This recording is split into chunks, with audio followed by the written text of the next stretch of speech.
hari ni saya dapat tahu banyak masjid yang buat solat hajat dan juga baca Yasin untuk kami.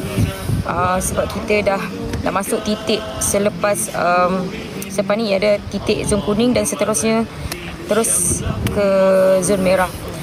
So semoga yang baik-baik untuk kalian semua.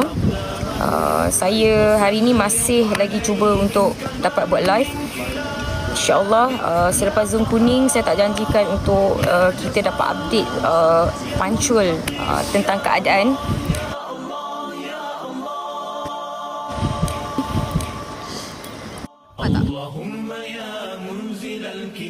Dia terlalu silau. Sekejap lagi tunggu matahari naik dulu betul-betul.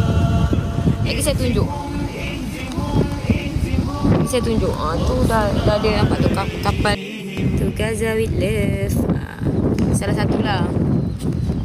Tu polis tengah check pasport.